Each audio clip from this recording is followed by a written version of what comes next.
PSYWAR LTD presents Warzone Episode 7.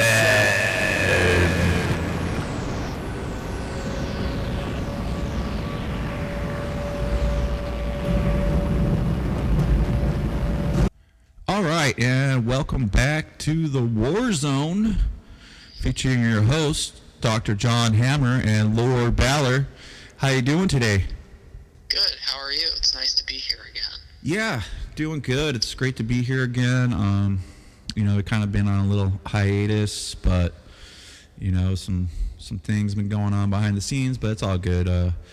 Just wanted to have a chance to talk things related to PSYWAR LTD, some of the latest performances we had, some of the new releases. But how about before we get into all that, maybe we can just briefly talk a little bit about like current events. There's just so much crazy stuff up in the air and going on. Like I don't know, anything that you would like to talk about as far as current events in the world?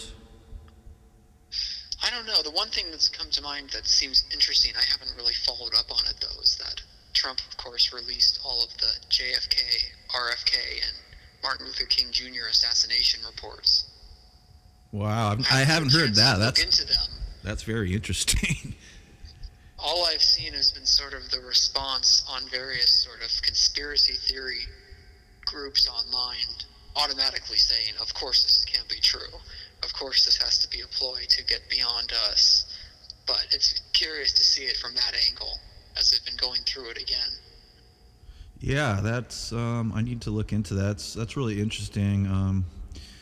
Plus he had those assassination attempts. To me, they were just, we talked about it, I think, on the last Warzone. There's so much red flags and just so many oddities with all of it. It's just hard to take serious or believe any of it's like genuine or not orchestrated in some sense.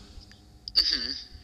But this whole, and then I've heard last night I was in a tinfoil hat, and it's kind of silly, but whatever. Seems like Barack Obama left Big Mike, and he's with that actress Jennifer Aniston now, and it's just it's just all these actors. It just seems like just a world stage to keep people kind of tied down to the kind of like soap opera drama that's unfolding. Mm-hmm. But and then those fires in SoCal like that. And now the massive rains. Yeah, that's what I heard. There's it's raining down there. Yes, I experienced that firsthand when I got caught in it while running this morning. But yes. Well, that's good. It's raining a lot now. It seems like the fires are out, but it's now going to be a matter of mudslides and things like that. Oh, yeah. Tend to follow all this. Jeez. Yeah, and it's funny because I'm up in the Pacific Northwest, and since I got up here, it hasn't rained, and a lot of locals say this is the longest dry spell they've had in history. Wow. So I'm looking forward to some rain. I always thought it rained all the time up there. Yeah, but it's been really cold and dry, so that's kind of bizarre, and just a lot of weird things in the weather. And then also on that tinfoil hat episode I was listening to last night, Crow 777, he was kind of showing some of his sun research and experiments, and I don't know, it's hard to really tell what's really happening in like an astrological or astronomical sense, but there's definitely some stuff going on in the world behind the scenes, things that we can't, unseen things, I guess would be the best way to put it. Because we out of the wavelight spectrum, we're practically blind if you look at the visible light to us. So who knows? Well, yeah. If you compare it to like birds and other things like that, they can see way more. Yeah, and it's the bandwidth that we can't see is far, like it seems like 1,000 times greater than what we can see. So I guess we're just kind of blind children here and just trying to survive and make the best of this existence while we're here. Mm-hmm. But anyways, yeah, a lot of poppycock and tomfoolery going on. But anyhow, let's just dive into some PSYWAR stuff. How about we talk about the Santa Ana Noise Fest? I haven't seen much coverage at all on like YouTube, and I know there's some noise podcast shows out there, but yeah, I haven't really heard anyone covering that, and that was such a phenomenal festival. Anything you'd like to start off with for that?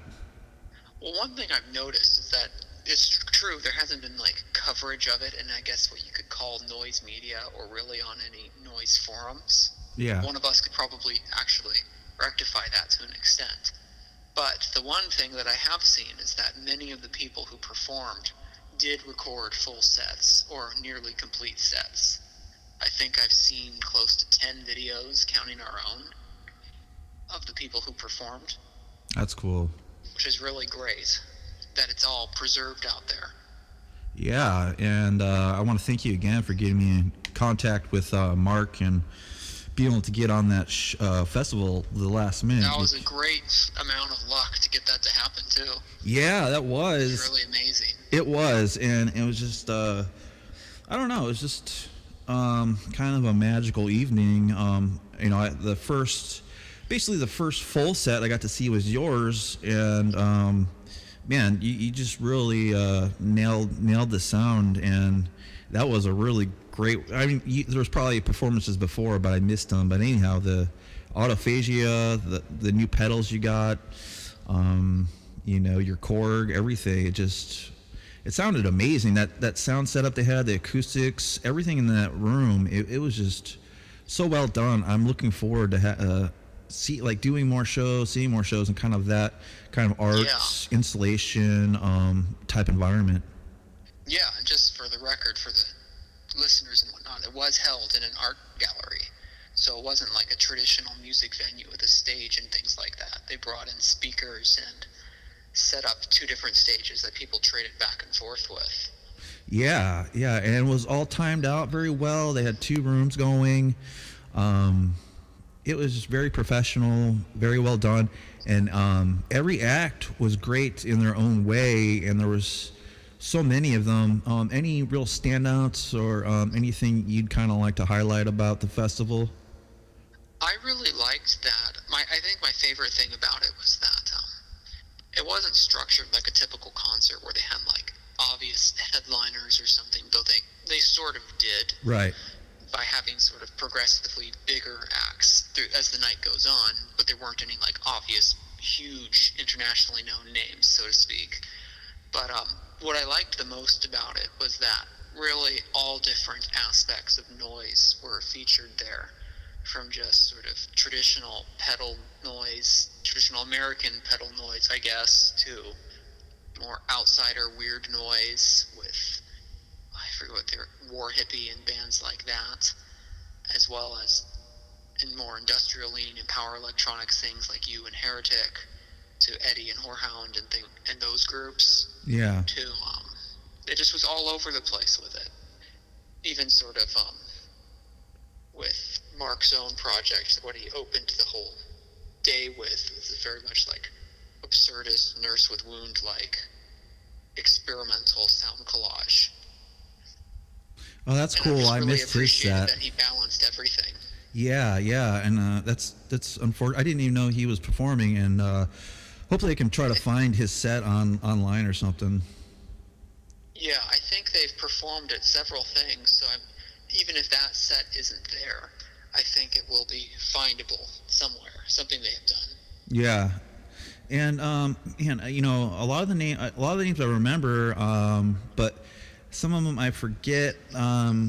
There was that one guy with the Prurient shirt on, and yes, he was totally going for that kind of vibe, but yes, that was the one I was missing too. To say is that there was definitely sort of Prurient hospital style noise as well, noise and industrial.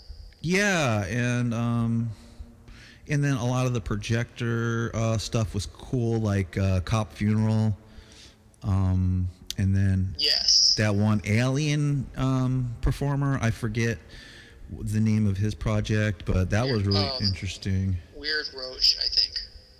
Okay, and then Yes. I have the whole schedule set up now so I can see. Oh, cool. Weird Roach was that one. Weird Roach, okay. And then another one that I really liked was Sobbing Honey. Yes. I liked their whole setup and that they had the sort of homemade synthesizers built into it.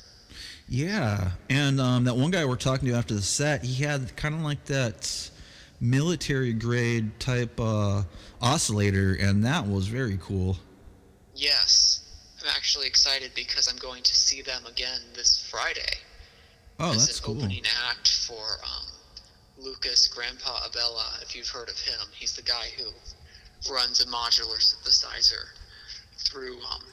he attaches it through contact microphones or something to a piece of glass, and then he sort of shoves that in his mouth. Yeah, I've never heard of that act, and that sounds really interesting. And where is that show going to be held at? That's at Tower Bar on the 31st in San Diego. Oh, cool. Anything else on that show kind of stand out, or anything you're familiar with? I think I recognize the name Esteban Flores as one of the other openers, but I'm uncertain exactly what he does. I have an idea of who he might be, but I'll need to check. Cool, and yeah, he has.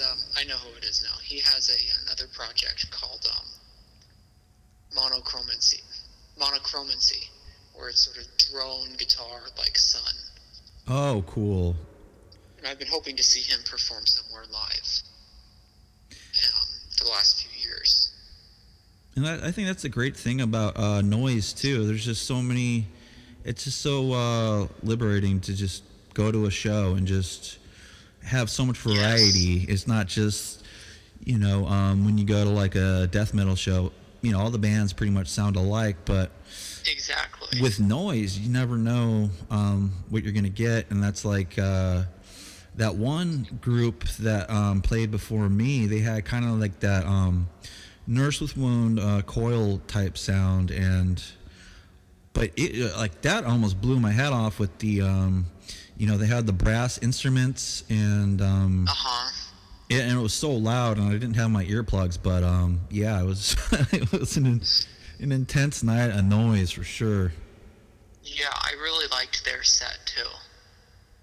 I really liked the sort of use of trumpet and things. I mean, I don't know if anyone's really used trumpet since Throbbing Gristle, but it's cool to see it back. Right. And I'm sure people have, obviously. I'm not aware of who it is. Yeah, it's interesting too. It's like so many acts out there, it's hard to even get a sense of what's really out there because there's so much. And that's exactly why days like this are so great, because they really give a chance to see that. Yeah, and I forget what sort of state of what's going on.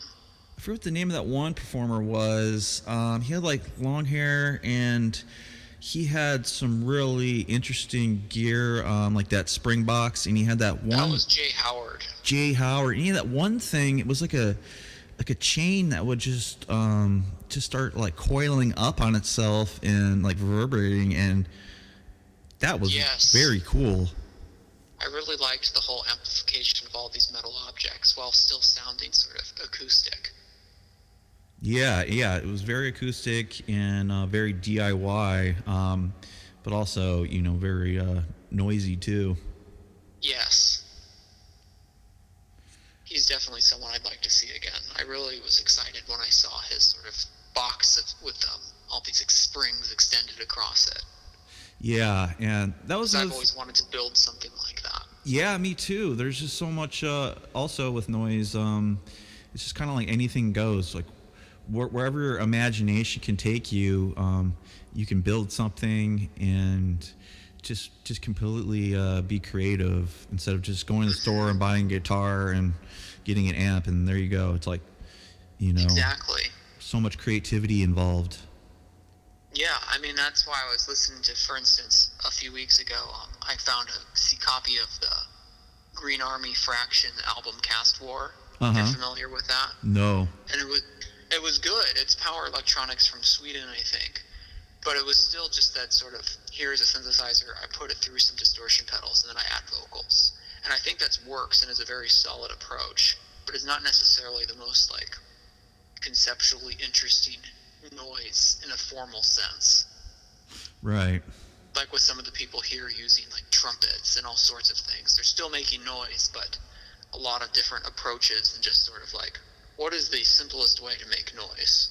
Right. Sometimes simple is good, but at other times it's more interesting to see some other stuff. Yeah, and you're talking about like conceptual themes. I'd really like to revisit these, or actually get to know some of these projects I discovered at that fest, and kind of get a better idea what the concepts are all about. Because lately I've been writing, and if I don't have like a concept, I don't really feel motivated to do anything, which is good. You don't want to just hear some noise. Yeah. I mean, that's great too. Sometimes that's interesting though, because even that can be a concept in and of itself. Yeah, I was just thinking that it can. Like Vomir or somebody. Yeah, and speaking of him, he's should be touring out here sometime this year. I've heard talks of it. I have yet to see a sort of tour schedule though. Okay. Supposedly with Black Leather Jesus and the Rita as well. Yeah, so I'm glad I haven't. I didn't miss it. So As far as I'm aware, it has not happened. Okay. I'm very hopeful that it will happen in a place I can get to, but yeah, and that's still yet to be decided. Yeah, that's going to be a great show. Or at least yet to be aware of for me. Yeah, and also, do you want to get into? You're also performing again in April. Do you want to talk about that a little bit?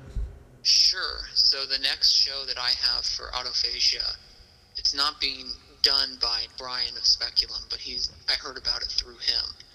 It's going to be a show in April in Carlsbad, California. I'm trying to find the poster really quick, but it's at Lady Luck Printing, I think is what it's called. It's a print shop.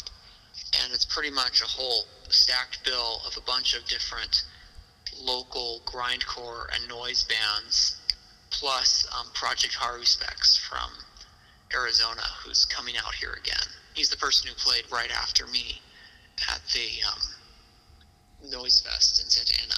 Yeah, so yeah, I'll be that performing with him, performing with him once again for like the third time now, which is exciting.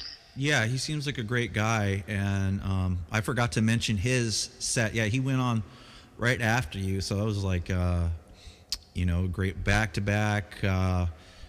He has his own style, but still, you guys kind of really complimented each other, and I think it's, work out great to have you guys on the same bill again. Yeah, so I'm really excited about that. Plus, I also like his mentality of he'll just buy gear to try out on the day of. Wow. Which is kind of exciting.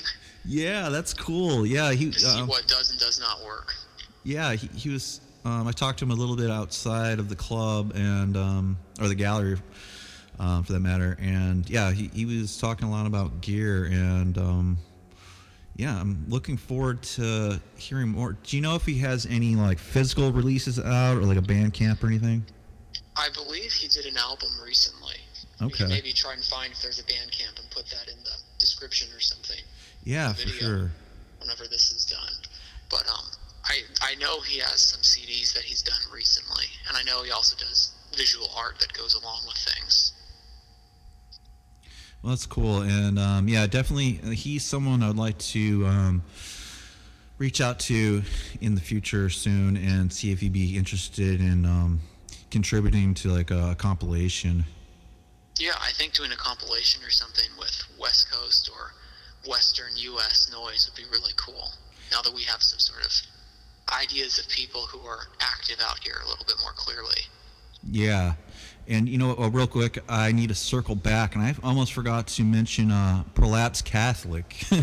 Yes, quite a dramatic show. That was, yeah, that was, I mean, yeah, I feel like that was the most dramatic performance, which I really, really liked. Yes, he had to get a few stitches in his hand after he cut it open. Oh, he actually... realizing just how deep he cut open. He actually went to the hospital after the show? Not sure if he went to the hospital, but he did get some stitches. Yeah, that was that was cool. I mean, I really liked that, and last There's night some dedication there. Yeah, exactly. And I was, this guy has been releasing some really old, unreleased G.G. Allen stuff, and they kind of really embody that attitude in kind of a noise context. And I really, really, really enjoy that, and I really want to do a show with those guys and also ask them if they want to be work on some kind of compilation together. Yeah, I think that would be a great idea.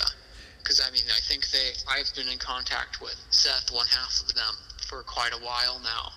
And so he's definitely a very enthusiastic both of them are very enthusiastic and great people to be working with.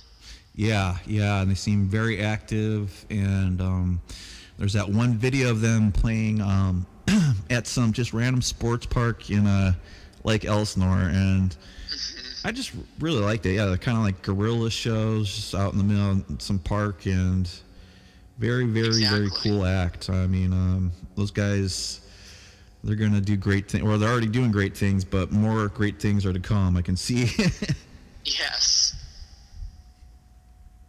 Well, I'd be curious to see what their solo projects sound like. Oh, they have solo projects. I know Logan does. Okay. Do you know the name of it? The other half. I think he's just Logan 3 Double. I think he does it under his own name. Oh, that's cool. That's also another thing I've seen in noise that you don't see in metal or punk or anything, where just, kind of your project is your name. Exactly. Yeah, like Loke Rayback and things like that. But anyhow, how about we talk about, since we're talking about that show, I was listening to some Auto Phagia today in the car, and man, those CDs sound great. They sound good, because I kind of made them in a rush, and so I tested all of them, but I wasn't certain how well they all sounded fully listening through the CD version. Of course, I listened to the audio, but once it's on a CD, it might sound slightly different depending on the speakers and whatnot.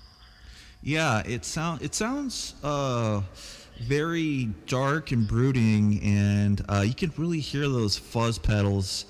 And it's noisy, but it's like almost meditative. It's not like super hard to listen. It's very easy for me to listen to, and almost like relaxing.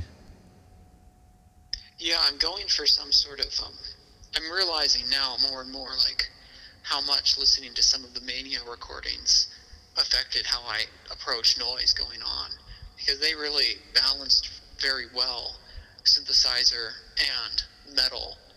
And I'm trying now with my own work to bring both of those elements together without sort of blurring them too greatly. I want metal to be able to be heard as metal, and synthesizer to be heard as synthesizer. And so it's experimenting a lot with how can I split different signals off of each other so that I can affect them all differently while also making their sort of identity clear. And so that, and also that new pedal you showed me, is that something that you're using with the synthesizer, or is that something that's connected to the metal? So the pedal is the Dr. Freakenstein Chop Fuzz from Ranger FX, and I found it when I was researching. I try to get some new piece of gear every once in a while, just to sort of bring things up and change it in between live shows, because I don't want to try to do the same thing twice. But right. Anyway, I found that one through the special interest forum, because Caligula 031, the Italian power electronics project, he was posting about that brand of pedals and a few different threads, specifically the thread on weird noise creating pedals. Not just another distortion or something, but what is a pedal that's very unusual that would make something sound exciting. And so I found it through there. I watched some demo videos. I thought this is a great one to use. It's taken a lot of experiments of how to figure out where it fits into the setup, but so far it sounds best when I run a synthesizer through it. And the way I've been doing it is that I have the MS-20 synthesizer. I run that into the MXR delay pedal. That then goes into the chop fuzz. Then the chop fuzz goes into the Behringer super fuzz. And then that goes into a reverb, and that gets into the mixer.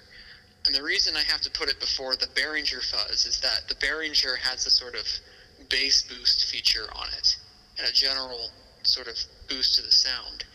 And I realized that if I put that before the chop fuzz, because the chop fuzz has a volume control, it cuts a lot of the boost out. So it's better to switch them, have the volume maxed out on the chop fuzz, and then boost it further. That way all of the effects also get affected further with the Behringer afterwards. So that's pretty much where it's been fitting into my setup for now. And I've been very happy with the whole thing as well. It sounds great. All the features on it seem to work very well.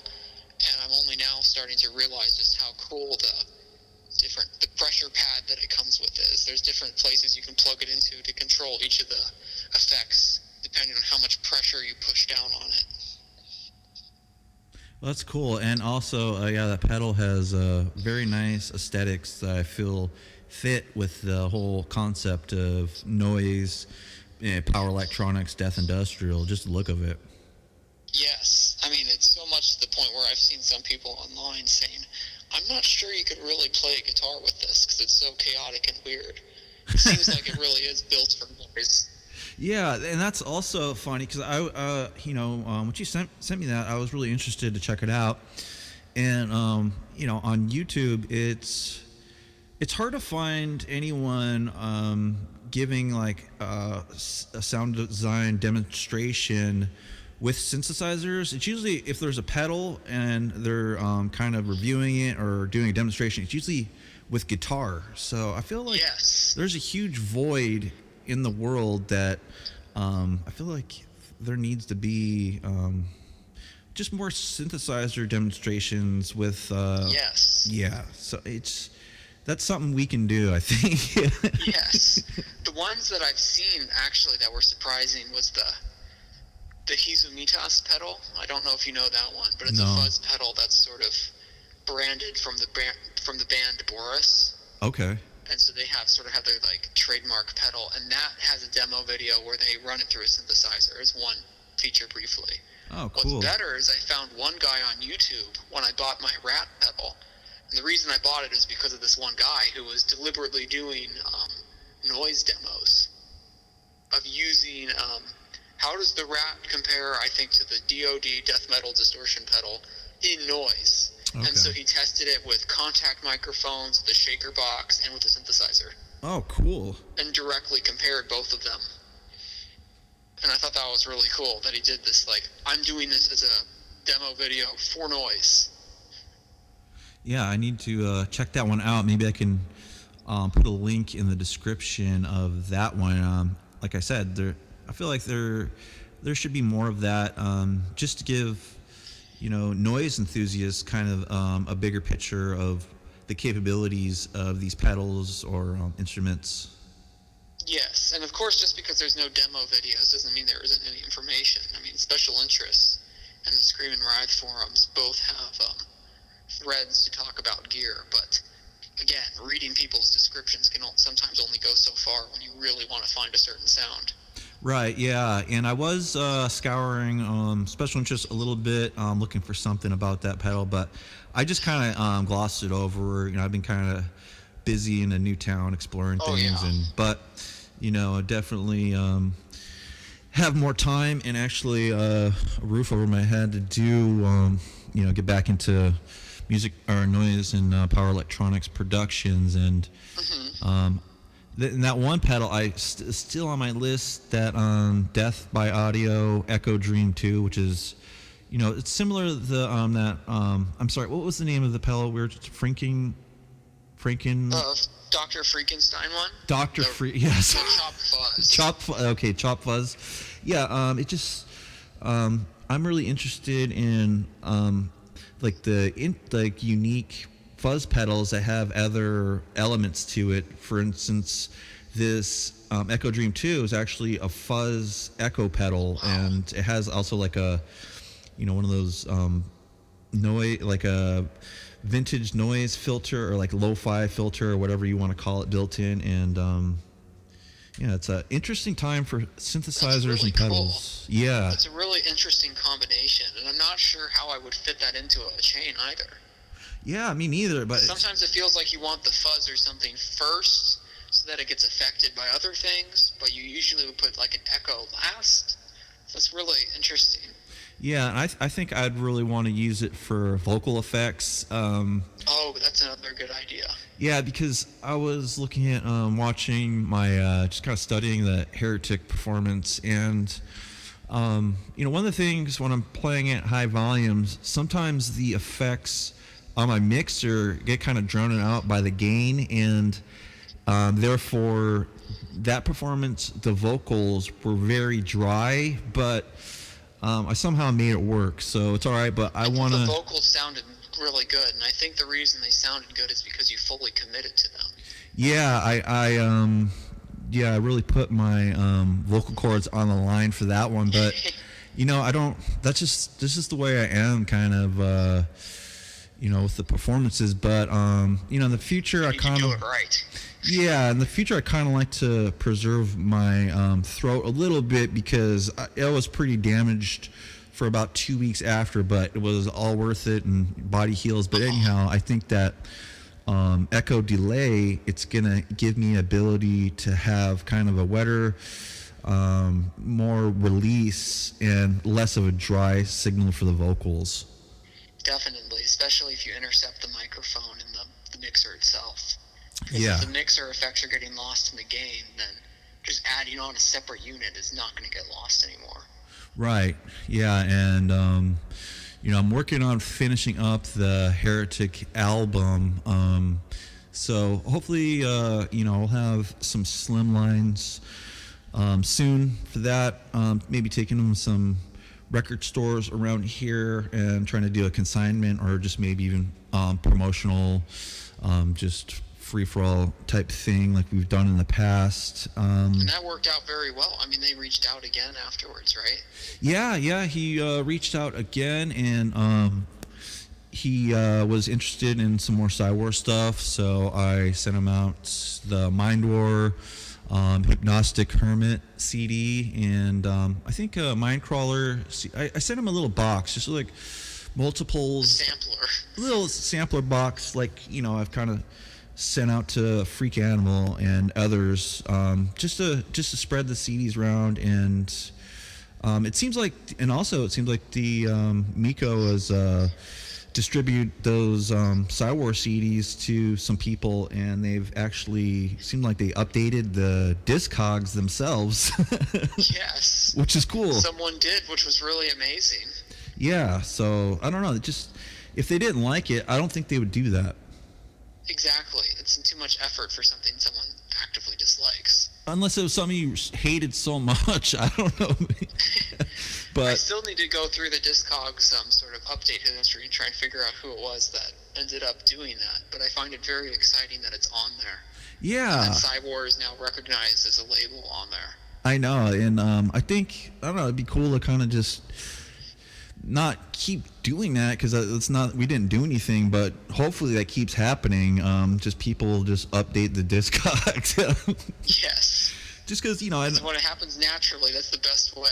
Yeah, that's a good way to put it. I was struggling to figure out a way to put it, but just when things, happen naturally, and it wasn't like, we went on some Bandcamp, like, this is cool, let's do it. They actually were sent some CDs that were unexpected from their order, and they liked it, so. Yeah. I think that's really neat that he sent it around, too. Yeah, and also working on a new project with Eddie Giles-Southgate. Yes. I was going to ask you how that came about, sort of. It was all him. Honestly, I was going through some stressful stuff last year, and, honestly, I kind of fell off the wagon, fell in some bad habits, and just randomly one night, I was like drunk or something, and I was like, I need to tell him how I actually feel about him, and I did, and, that last or the only interview I did with him, like really had a profound effect on me, positively and negatively. And I was still reconciling all that. So I felt like after seeing him at the fest, and he gave me the record, seeing Whorehound, and just his dedication, and then also like my kind of brain chemistry changing. I felt like when I was completely sober, I was just taking things so seriously and having such a militant thing. It wasn't good for me. But long story short, yeah, I sent him just some bizarre texts, and then I was telling him, I was asking him, you want to do a project? And he has an idea. It's called Comprachicos.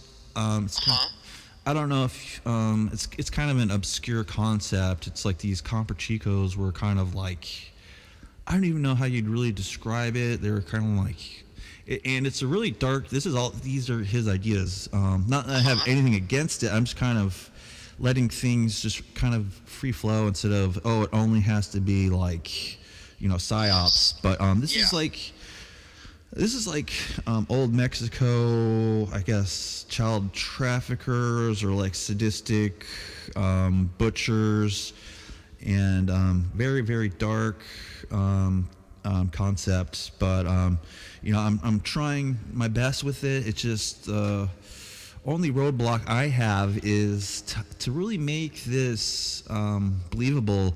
I feel like it should be in Spanish. I don't know. What would you think about that? Well, I think it depends on what angle you're going for with it. I mean, I haven't really heard of this phenomena, I guess, on my own. So if you're approaching it as some sort of like lost history or something, then I think any language could work. I think there's also a little bit of a risk if you're to do it in Spanish, because I assume you don't speak Spanish. Yeah, that's what I was thinking about, getting, trying to get a ringer in there that has experience with this type of art and also knows Spanish. But you never know. It might be wise to bring in someone else who knows some stuff. Yeah, that's very true. I need to reach out to him because I think I may have sent you one of the first tracks, kind of like a beta track called Scalpel, and that was kind of more of like a nod to like Marco Corbelli, because I feel like that it kind of, there's similarities to the concepts. Yes, but you could always just approach it like him as well and do instrumental albums. Yeah, I think I might or use samples or something like that as well. You know what? That is maybe having some samples like that. Samples might be a nice middle approach where there's still some tangible content in the songs. Right. Without it also requiring you to do vocals or something that doesn't feel right. Yeah. Like trying to sing in Spanish.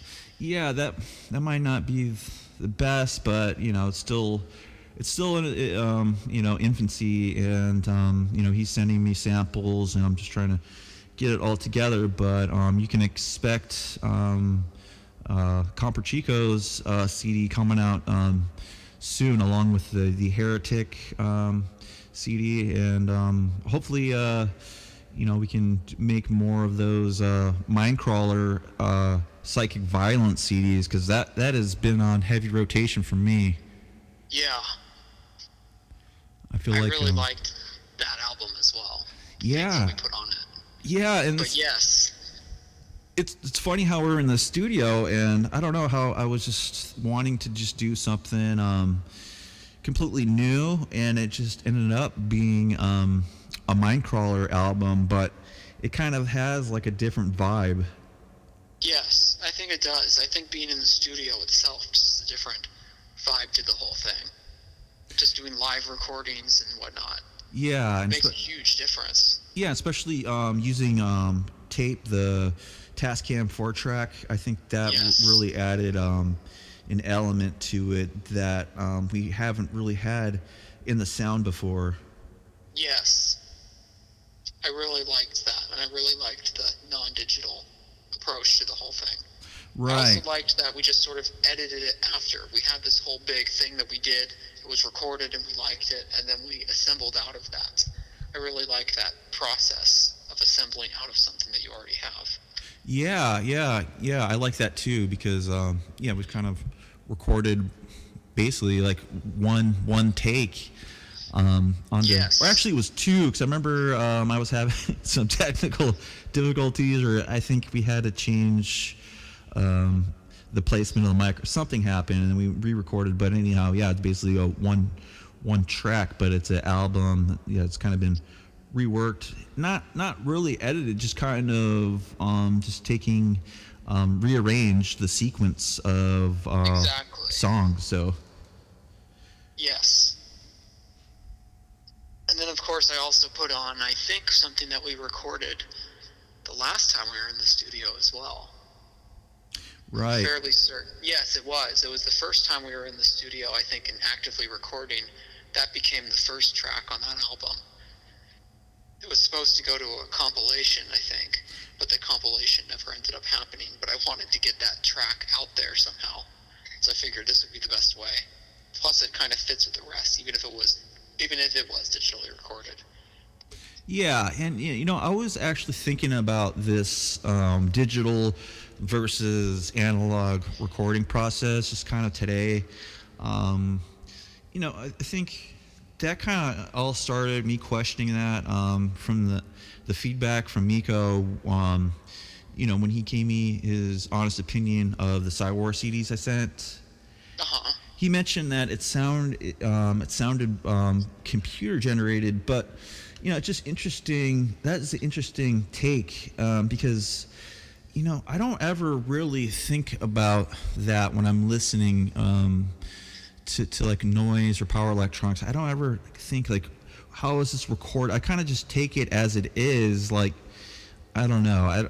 Unless it sounds completely like computer generated, edited, like enhanced and all that, and like I'm just the Mindcrawler recordings that were digital, it's all analog equipment. It just run through a DAW, and I haven't even been using that many plugins, maybe like one or two for the tracks. Yeah. So I don't know. I don't think it's I would never dismiss anything because it's not recorded straight on the tape, but also it's been great experimenting with that, and I'd like to do both. It's Yeah.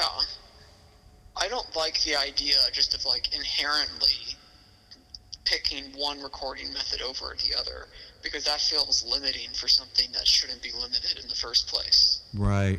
Like, I think part of the appeal to noise for me is that there isn't this sort of conservative right way to do it. And so I get where he's coming from in saying that just to his personal taste, he likes that more. And I think that's fine. And I think that's one of the defining characteristics about the Finnish scene right now, is that just how thoroughgoingly analog the whole thing is. Yeah. But it's still his taste and his approach. And so I think one of the things is that learning to make things with our own taste and what we want to see and what we want to listen to, and trying to make that is what's key. Right, yeah, and that's also, and I will take, I will listen to advice or feedback from veterans, and I'll take it to heart, and it worked, but, Well, it forced us to try something different, and we came up with something that we wouldn't have come up with otherwise, and I think that's only a good thing. Yeah, and then also, but we're not going to have the conservative take, like,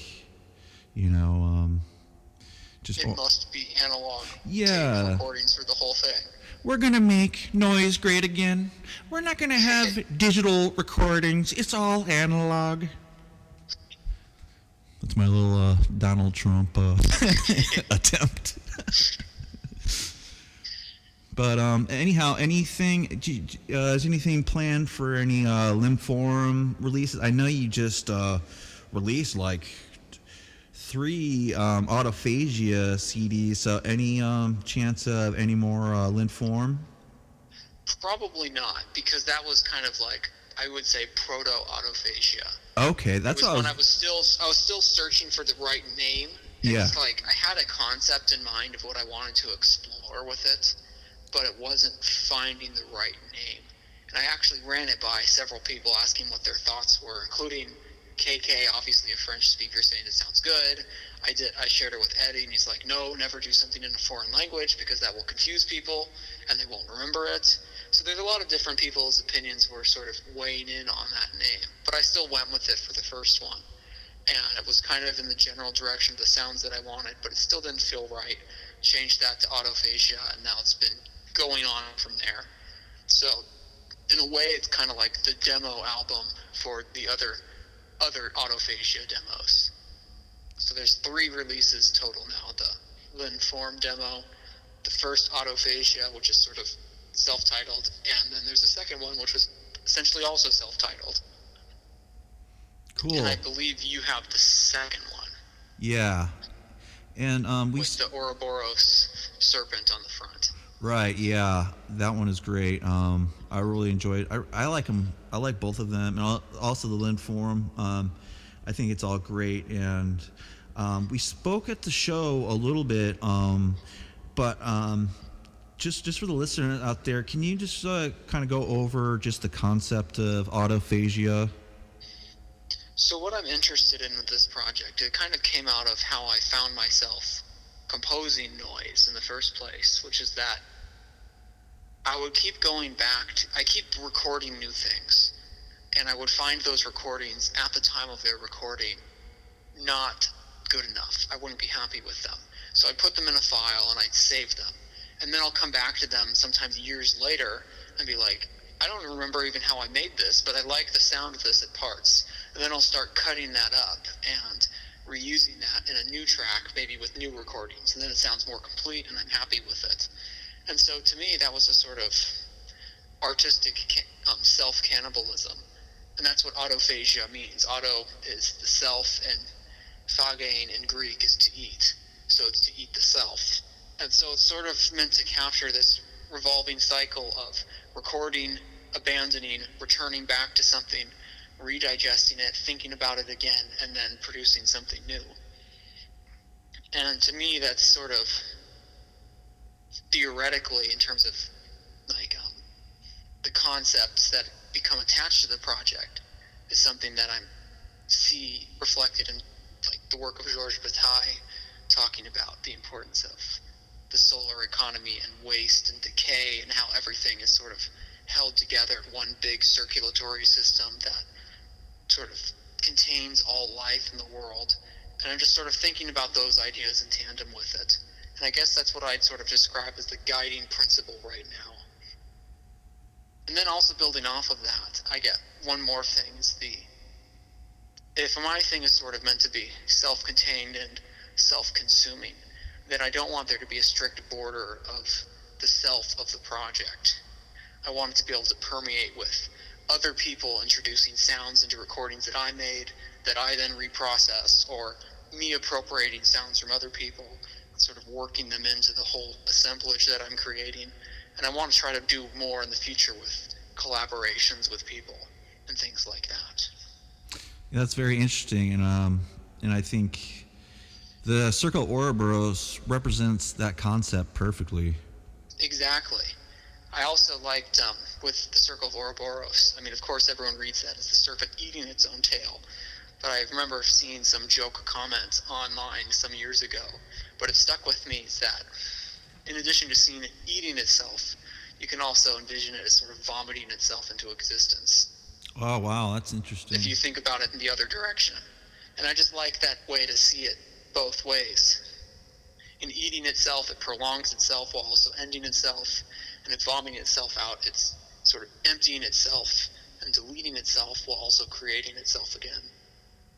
Yeah, and what I think is really interesting about that is, like, that is exactly how I view this beast system that unfortunately we have to live in. For instance, I feel like you look at these fires, the fire hydrants didn't have any water, the fire chief was out of town, they defunded the exact fire department where the fires happened, and so many other weird nuances that it just seems like the system is destroying itself, and they are wanting to rebuild, like in these like kind of 15-minute cities that you'll see in these areas that have had huge wildfires recently, and it's just like everywhere I see it everywhere, just like this whole self-consumption, or maybe even just vomiting itself into existence.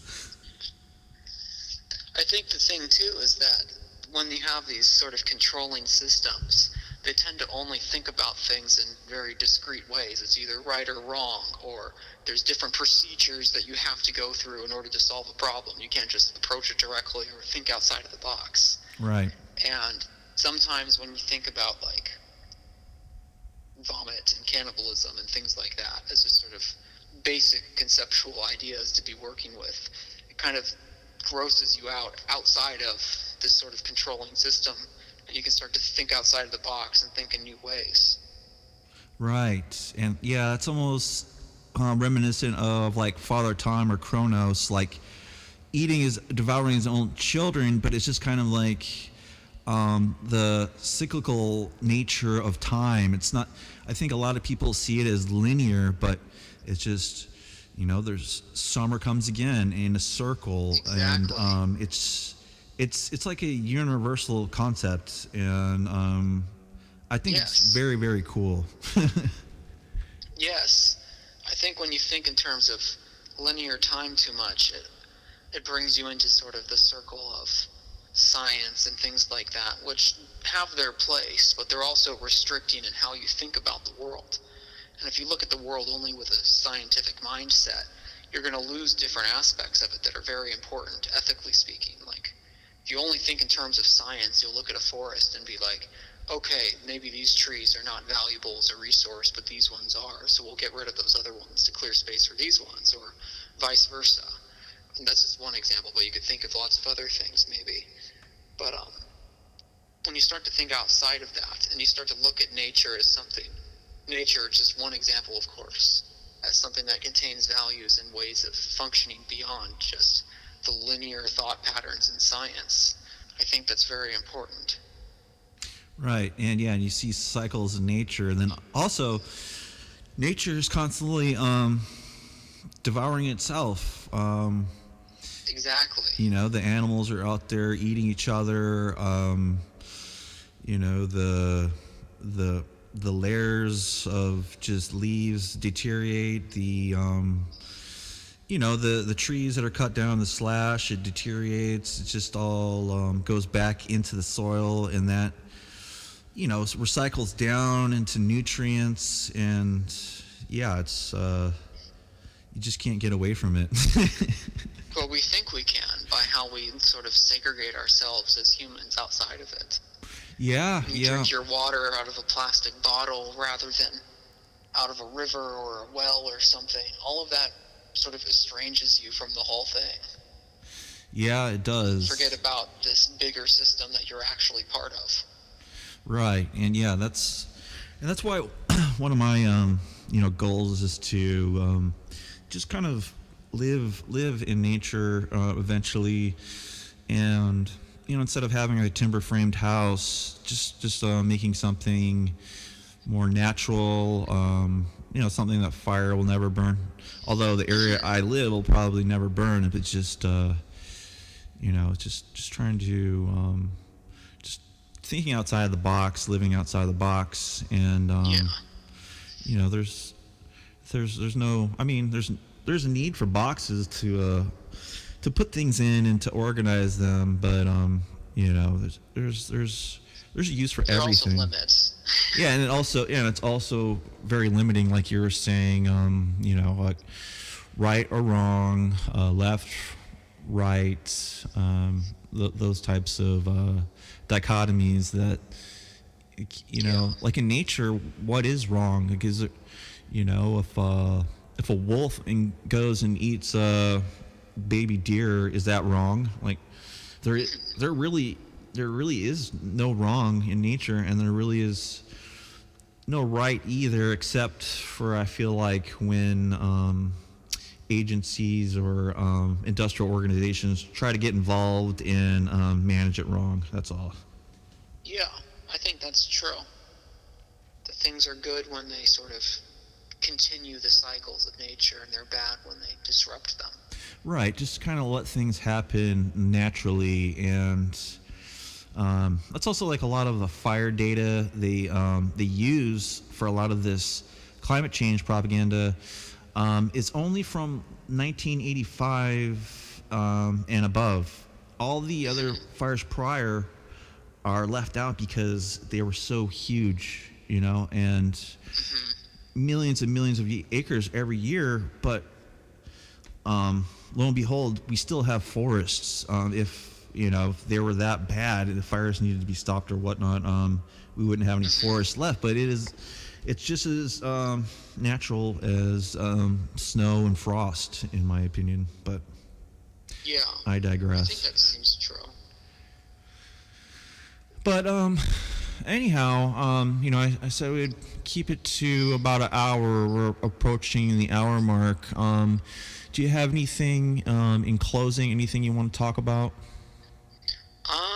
Just that I'm planning more shows, hopefully through the year. We'll see whether they happen or not.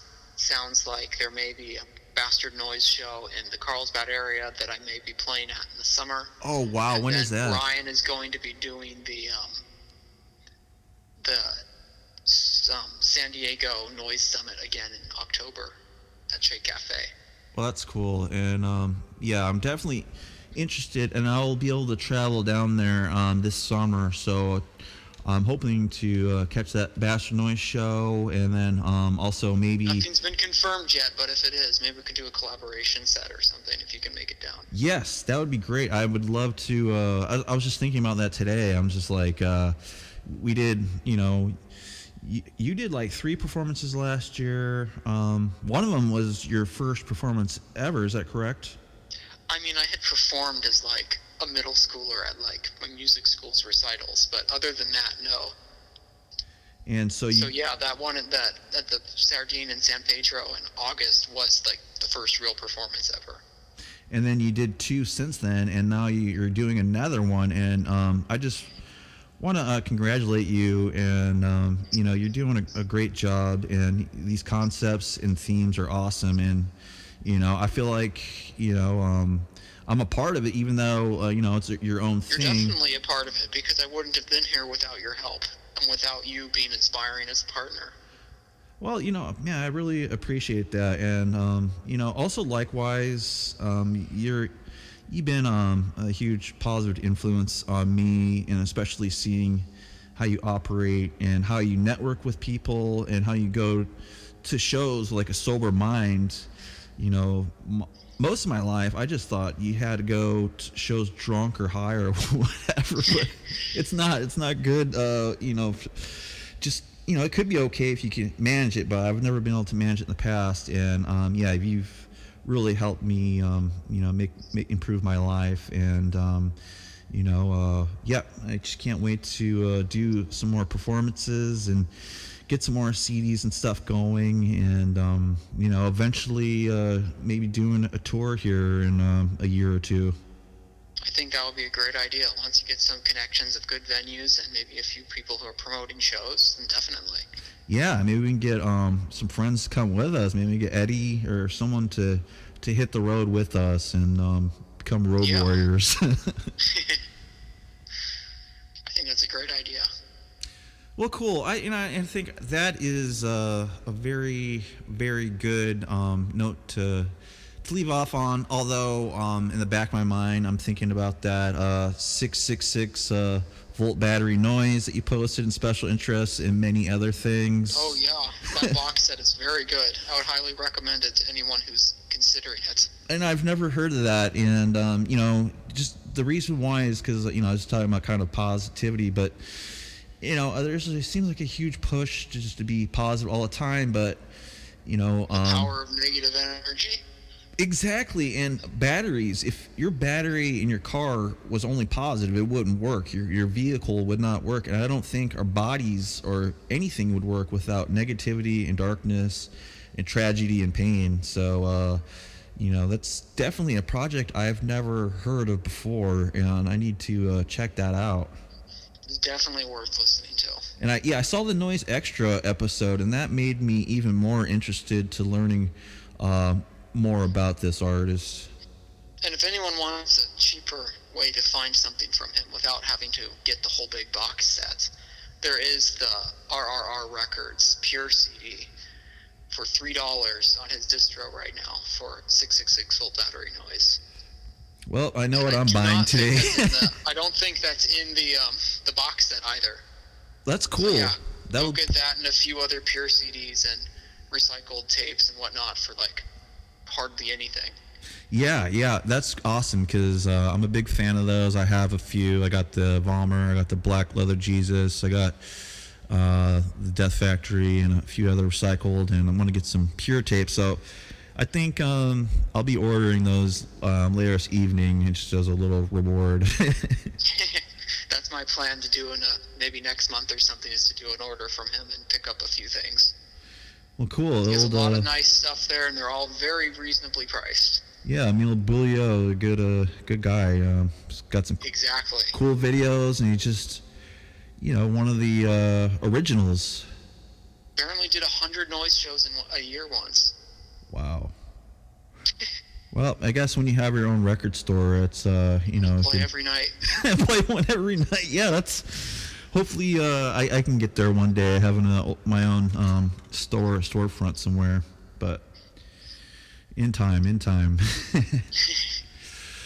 Well, anyways, thank you again for joining me, and thank you for having me. I think we'll have to continue again, and also gonna play another episode with Eddie. So we'll get kind of get going again with the PSYWAR program. But anyhow, and maybe one more time, if you can say that venue in Carlsbad of that show in April, just to remind everybody. Lady Luck Printing, and the date for the show is, I believe, April 18th. And also, I was thinking Friday, April 25th, Lady Luck Printing in Carlsbad. April 25th, Lady Luck Printing, Carlsbad. Go check out Auto Phagia. You won't be disappointed. It's high tier power electronics noise. So definitely in for a treat for that one. And also, I was thinking, maybe if you get a chance to talk to anyone there about maybe the possibility of working with them on making a zine or something, since it's a print shop. Yeah, I think it's a print shop in the sense of like t-shirts. Oh. But I know one of the other guys who's performing, Aquagore, he did just do a zine recently of sort of San Diego area grind and noise, and I think Brian was interviewed in it. That's cool. I'm a huge fan of goregrind, so I'm sure there might be some of that there. Oh, there's going to be plenty of that. Cool. Well, anyhow, I'll let you go. I know you got a lot of things going on behind the scenes, so do I. But we'll conclude this episode. And thank you all for listening. Have a good night, and God bless you.